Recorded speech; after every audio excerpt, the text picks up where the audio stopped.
Hi friends, welcome back to our channel. ఈరోజు మన కిచెన్లో సాయంత్రం పూట ఏదైనా వేడి వేడిగా తినాలనిపించినప్పుడు అప్పటికప్పుడు చేసుకునే ఒక మంచి స్నాక్స్ రెసిపీని ఎలా చేయాలో చూపించబోతున్నానండి. ఎప్పుడు చేసే పకోడీ, మిర్చి బజ్జీ కాకుండా ఇలా కొత్తగా ఒక్కసారి చేయండి. చాలా చాలా బాగుంటుందండి. పిల్లలు పెద్దలు కూడా చాలా ఇష్టంగా తింటారండి. ఒక్కసారి రుచి చూస్తే మళ్ళీ మళ్ళీ కావాలంటారండి. అంత టేస్టీగా చాలా బాగుంటుంది. మరి ఇక ఏమాత్రం ఆలస్యం చేయకుండా చాలా ఈజీగా అప్పటికప్పుడు చేసుకునే ఈ ఇన్స్టెంట్ స్నాక్స్ని ఎలా చేయాలో చూద్దాం రండి. ముందుగా ఇక్కడ నేను ఒక 4 పీసుల బ్రెడ్ తీసుకున్నానండి. మీరు దీని ప్లేస్లో బ్రౌన్ బ్రెడ్ అయినా తీసుకోవచ్చండి. నేను ఇక్కడైతే మిల్క్ బ్రెడ్ తీసుకున్నానండి. ఇక్కడ ఎడ్జెస్లో మనకు ఇలా నల్లగా ఉన్న ఈ భాగాన్ని తీసేసేయాలండి కట్ చేసుకొని. చాలా ఈజీగా చేసుకోవచ్చండి. ఇలా చేసిన స్నాక్స్ అయితే పిల్లలకు చాలా బాగా నచ్చుతుందండి. కొత్తదేమైనా చేస్తే చాలా ఇష్టంగా తింటారు. నేనైతే ఇక్కడ అన్ని బ్రెడ్ ముక్కల్ని ఇలా ఎడ్జెస్ పార్ట్ని కట్ చేసుకున్న తర్వాత ముక్కలుగా చేసుకొని చూపిస్తానండి మీకు. అయితే చాలా బాగుంటుందండి ఈ స్నాక్స్ అయితే. ఒక్కసారి చేసుకున్నారంటే మీరు కంపల్సరీ పిల్లలు అడిగినప్పుడు ఒక్కసారైనా చేసి పెట్టండి, చాలా ఇష్టంగా తింటారండి. ఇక్కడ నేను అన్ని బ్రెడ్ ముక్కలు కట్ చేసుకున్న తర్వాత మిక్సీ జార్ తీసుకొని దాంట్లో ఇలా మనము ముక్కలుగా తుంపి మిక్సీ జార్లో వేసుకొని బ్రెడ్ క్రమ్స్ ఎలా ఉంటాయో అలా గ్రైండ్ చేసుకోవాలండి. కాస్త బరకగా గ్రైండ్ చేసుకోవాలి. బ్రెడ్ క్రమ్స్ లాగా రెడీ చేసుకోవాలి. ఫస్ట్ టైం నా ఛానల్ చూస్తున్న వాళ్ళు ప్లీజ్ నా ఛానల్ని సబ్స్క్రైబ్ చేసుకోండి, లైక్ చేయండి, పక్కనున్న బెల్ ఐకాన్ని ప్రెస్ చేయండి. ఇలా ప్రెస్ చేయడం వల్ల నేను పెట్టే వీడియో నోటిఫికేషన్ ముందుగా మీ హోమ్ పేజ్కి వస్తాయండి. చూడండి, ఇలా వీడియోలో చూపించిన విధంగా ఇలా కాస్త బరకగా గ్రైండ్ చేసుకోవాలండి. ఇలా గ్రైండ్ చేసుకున్న ఈ బ్రెడ్ పౌడర్ని మనం పక్కకు పెట్టుకోవాలండి. ఇక నేను కుక్కర్ తీసుకున్నానండి. దాంట్లో మీడియం సైజు 2 ఆలుగడ్డల్ని శుభ్రంగా వాష్ చేసుకొని ఇలా మధ్యలో ఘాటు పెట్టుకోవాలండి. ఇలా ఘాటు పెట్టుకోవడం వల్ల లోపల వరకు తొందరగా ఉడుకుతుంది అండి ఆలు. ఇంకా పైన పొట్టు తీయడానికి కూడా మనకి ఈజీగా అవుతుంది. ఆలుతో చేసినవి ఏవైనా స్నాక్స్ పిల్లలకైతే బాగా నచ్చుతాయండి. టేస్ట్ కూడా చాలా చాలా బాగుంటాయి. ఇలా మధ్యలో ఘాటు పెట్టుకున్న తర్వాత ఒక గ్లాస్, హాఫ్ గ్లాస్ వరకు వాటర్ వేసుకొని ఒక 3-4 విజిల్స్ వచ్చే వరకు ఉడికించుకోవాలండి. చూడండి, నేను ఒక 3-4 విజిల్స్ తర్వాత ఉడికించుకున్న తర్వాత చూపిస్తున్నాను చూడండి. పైన ఇలా పొట్టు తీయడానికి ఈజీగా ఉంటుందండి. ఇలా మధ్యలో మనం ఘాటు పెట్టుకోవడం వల్ల లోపల వరకు కూడా బాగా ఉడుకుతుందండి.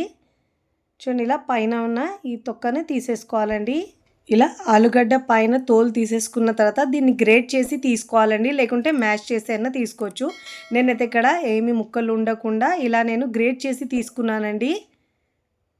ఇప్పుడు ఇలా గ్రేట్ చేసి తీసుకున్న తర్వాత ముందుగా మనము గ్రైండ్ చేసుకున్న బ్రెడ్ పౌడర్ ఉంది కదండి, ఆ బ్రెడ్ క్రమ్స్ని దీంట్లో వేసుకోవాలండి. 1 కప్పు దాకా అయింది. ఇప్పుడు దీంట్లో అదే కప్పుతో పావు కప్పు దాకా మనం ఇక్కడ కార్న్ఫ్లోర్ వేసుకోవాలండి. ఇలా కార్న్ఫ్లోర్ వేసుకొని ఈ స్నాక్స్ చేస్తే టేస్ట్ చాలా బాగుంటుందండి. క్రిస్పీగా ఇంకా లోపల సాఫ్ట్గా చాలా బాగుంటుందండి. ఆలుతో చేస్తాం కాబట్టి కమ్మగా ఉంటుందండి. ఇప్పుడు అన్ని ఇంగ్రీడియంట్స్ని ఒకసారి ఇలా బాగా మిక్స్ చేసుకోవాలండి. ముందైతే స్పూన్తో బాగా మిక్స్ చేసుకోవాలి. ఇప్పుడు ఇలా బాగా మిక్స్ చేసుకున్న తర్వాత ఈ మిశ్రమాన్ని మనం ఇప్పుడు చేత్తో బాగా మిక్స్ చేసుకోవాలండి.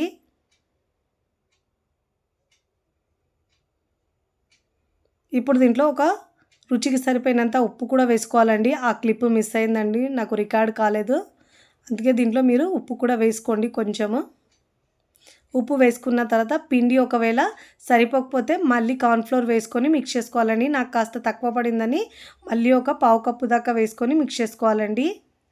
చూడండి, వీడియోలో చూపించిన విధంగా ఇలా చేతికి అతుక్కోకుండా ఇలా మీకు పిండి వీడియోలో చూపించిన విధంగా మిక్స్ చేసుకోవాలండి. చూసుకుంటూ పిండిని యాడ్ చేసుకోవాలి. కొద్ది కొద్దిగా వేస్తూ మిక్స్ చేసుకోవాలండి. మరీ గట్టిగా చేసుకోవద్దండి. ఇలా వీడియోలో చూపించిన విధంగా ఇలా సాఫ్ట్ పిండిలాగా కలుపుకోవాలండి. ఇప్పుడు కలుపుకున్న తర్వాత 1 టీ స్పూన్ దాకా ఇలా ఆయిల్ అప్లై చేసుకొని ఒకసారి బాగా మిక్స్ చేసుకున్న తర్వాత ఇప్పుడు ఇలా ఆయిల్ అప్లై చేసుకొని మనం ఒక 5 నిమిషాల పాటు పక్కకు పెట్టుకోవాలండి. బాగా నాని పిండి ఇంకా సాఫ్ట్గా అవుతుందండి. ఇప్పుడు ఒక 5 నిమిషాల తర్వాత మీకు చూపిస్తున్నాను చూడండి. ఒకసారి ఇలా బాగా మిక్స్ చేసుకోవాలి. ఎంత బాగా మిక్స్ చేసుకుంటే క్రాక్స్ అనేవి రాకుండా చాలా చక్కగా వస్తాయండి. ఇప్పుడు ఒకసారి ఇలా బాగా మిక్స్ చేసుకోవాలి. ఇప్పుడు ఇలా బాగా మిక్స్ చేసుకున్న తర్వాత చిన్న చిన్న బాల్స్ లాగా చేసుకోవాలండి. మరీ పెద్ద కాకుండా మరీ చిన్న కాకుండా మీడియంగా రౌండ్ బాల్స్ లాగా చేసుకోవాలండి. ఇలా క్రాక్స్ అనేవి లేకుండా రౌండ్ బాల్గా చేసుకోవాలండి. స్మూత్గా ఉంటుంది కాబట్టి చాలా బాగా వస్తుందండి. ఇలా చిన్న రౌండ్ బాల్స్ లాగా చేసుకోవాలండి. చిన్నగా ఇలా రౌండ్గా చేసుకోవాలి. చేసుకొని ఒక ప్లేట్లోకి తీసుకోవాలండి. ఇదే విధంగా మిగతా పిండితో 1 బై 1 ఇలా చిన్న గులాబ్ జామున్ టైప్లో రౌండ్గా చేసుకోవాలండి. గులాబ్ జామున్లు అయితే ఎలా చేసుకుంటామో సేమ్ అదే విధంగా క్రాక్స్ లేకుండా చేసుకోవాలండి. అన్నీ ఒకే విధంగా రావాలంటే మీరు ఒక చిన్న స్పూన్ అదేమన్నా తీసుకొని అన్ని కొలతలు దాంతోనే తీసుకుంటే మనకు రౌండ్గా అనేవి వస్తాయండి. నేను ఇక్కడ ఒక టీ స్పూన్ ఉందండి రౌండ్గా, దాంతోనే తీసుకుంటున్నానండి పిండి. చూపిస్తాను చూడండి. ఇలా తీసుకున్న దాన్ని మనం రౌండ్గా చేసుకోవచ్చు. ఇలా స్పూన్తో తీసుకోవడం వల్ల మనకు అన్నీ ఒకటే షేప్లో వస్తాయండి. కరెక్ట్గా ఒకటి లావుగా ఇలా సన్నగా కాకుండా అన్నీ ఒకే విధంగా వస్తాయి. ఇలా రౌండ్గా చేసుకోవాలండి.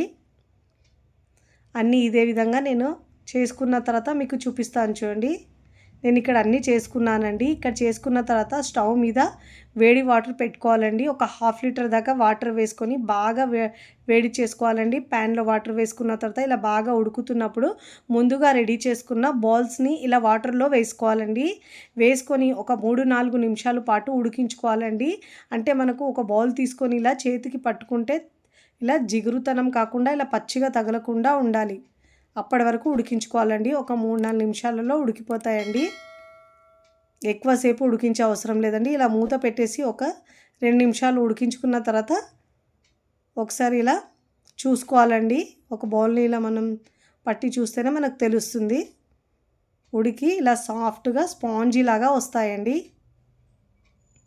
ఎంచక్కా రౌండ్గా చాలా బాగా వచ్చినాయండి. క్రాక్స్ ఉండకపోతే ఇలా మనకు అసలు విచ్చుకోవండి, చాలా మంచిగా వస్తాయి. చూడండి ఇదే విధంగా 1 బై 1 అన్నిటి మనం ఇలా వాటర్లో నుంచి ఇలా స్టెయినర్లో తీసుకోవాలండి. ఎక్స్ట్రా వాటర్ ఏమైనా ఉంటే కిందికి వచ్చేస్తాయి. చూడండి ఇలా ఎంత మెత్తగా ఉన్నాయో బాల్స్ లాగా. తడి ఇలా మనకి ఇలా పచ్చిదనం అనేది తగ్గట్లేదండి. అప్పుడు మనం ఇలా ప్లేట్లోకి తీసుకోవాలండి. అన్నిటిని ఇదే విధంగా ఉడికించుకున్న తర్వాత ప్లేట్లోకి తీసుకోవాలండి. ఈ స్నాక్స్కి ఒక పోపు పెట్టుకోవాలండి. దీనివల్ల టేస్ట్ అనేది చాలా బాగా వస్తుంది. స్టవ్ మీద ప్యాన్ పెట్టుకొని ఒక 2 టీ స్పూన్ల ఆయిల్ వేసుకోవాలండి. ఈ స్నాక్స్కి మనకు ఎక్కువ ఆయిల్ కూడా పడదండి. డీప్ ఫ్రై కూడా చేసే అవసరం ఉండదు. ఇప్పుడు దీంట్లో 1/2 టీ స్పూన్ దాకా ఆవాలు వేసుకోవాలండి. దీంట్లో జీలకర్ర కూడా వేసుకోవాలండి. ఒక 1/2 టీ స్పూన్ దాకా జీలకర్ర వేసుకోవాలి. గరం మసాలా 1/2 టీ స్పూన్, ధనియాల పొడి 1/2 టీ స్పూన్ వేసుకోవాలి. మంటను లో ఫ్లేమ్లో ఉంచాలండి. ఇప్పుడు దీంట్లో కచ్చాపచ్చగా దంచుకున్న వెల్లుల్లి కూడా వేసుకోవాలండి. ఒక 3-4 దాకా పాయలు వేసుకోవాలి. ఇలా వేసుకొని మంటను లో ఫ్లేమ్లో ఉంచి ఫ్రై చేసుకోవాలండి. చాలా టేస్టీగా ఉంటుందండి. పిల్లలైతే చాలా ఇష్టంగా తింటారు. ఇప్పుడు దీంట్లో పెరి మసాలా ఒక 1/2 టీ స్పూన్ దాకా వేసుకోవాలండి. ఒకవేళ లేకపోతే స్కిప్ చేసినా పర్వాలేదండి. ఇప్పుడు దీంట్లో గరం మసాలా 1/2 టీ స్పూన్ దాకా వేసుకోవాలండి. మీకు స్పైసెస్ తక్కువ కావాలంటే 1/4 టీ స్పూన్ దాకా అయినా వేసుకోవచ్చండి. ఇక్కడ నేను కారము ఒక 1/2 టీ స్పూన్ దాకా వేసుకుంటున్నానండి. కలర్ కోసం కాశ్మీర్ కలర్ వేసుకున్నానండి.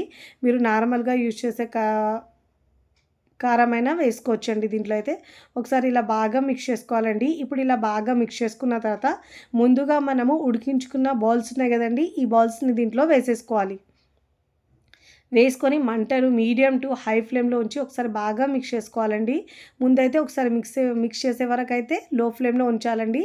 ఇలా మిక్స్ చేసుకున్న తర్వాత మంటను మీడియం ఫ్లేమ్లో అడ్జస్ట్ చేసుకొని ఇలా బాగా మిక్స్ చేసుకోవాలండి. ఇప్పుడు ఇలా బాగా మిక్స్ చేసుకున్న తర్వాత ఒక 1/2 టీ స్పూన్ దాకా చిల్లీ ఫ్లేక్స్ వేసుకోవాలండి. ఇప్పుడు దీంట్లో నువ్వులు కూడా వేసుకోవాలండి. ఒక టీ స్పూన్ దాకా నువ్వుల ఫ్లేవర్ కూడా చాలా బాగుంటుంది. ఇన్స్టెంట్గా చేసుకునే ఈ స్నాక్స్ మీకు నచ్చితే తప్పకుండా ట్రై చేయండి. ట్రై చేసి ఎలా కుదిరిందో కామెంట్ ద్వారా తెలియచేయండి. పిల్లలు సాయంత్రం పూట స్కూల్ నుంచి రాగానే ఇలా చేసి పెట్టండి, చాలా ఇష్టంగా తింటారండి. మళ్ళీ మళ్ళీ కావాలంటారు, అంత టేస్టీగా ఉంటుందండి. ఇప్పుడు దీనిపైనుంచి ఒక 2 టీ స్పూన్ దాకా కొత్తిమీర వేసుకోవాలండి. ఇప్పుడు ఇలా వేసుకున్న తర్వాత స్టవ్ ఆఫ్ చేసుకొని సర్వింగ్ ప్లేట్లోకి సర్వ్ చేసుకోవాలండి. చూస్తుంటేనే నోట్లో నీరురుతాయండి. చాలా ఈజీగా కొత్తగా ఒకసారి ఇలా స్నాక్స్ని ట్రై చేయండి. చాలా బాగా నచ్చుతుందండి. పిల్లలకు పెద్దలకు కూడా ఈ స్నాక్స్ అయితే బాగా నచ్చుతుందండి. సాఫ్ట్గా స్పాంజీగా భలే రుచిగా ఉంటుందండి. వీడియో నచ్చితే లైక్ చేయండి, ఫ్రెండ్స్ ఫ్యామిలీకి షేర్ చేయండి. మరికొన్ని టేస్టీ సింపుల్ క్విక్ రెసిపీస్ కోసం టీ కిచెన్ని సబ్స్క్రైబ్ చేసుకోండి. కమెంట్ చేయడం అస్సలు మరవకండి. Thanks for watching.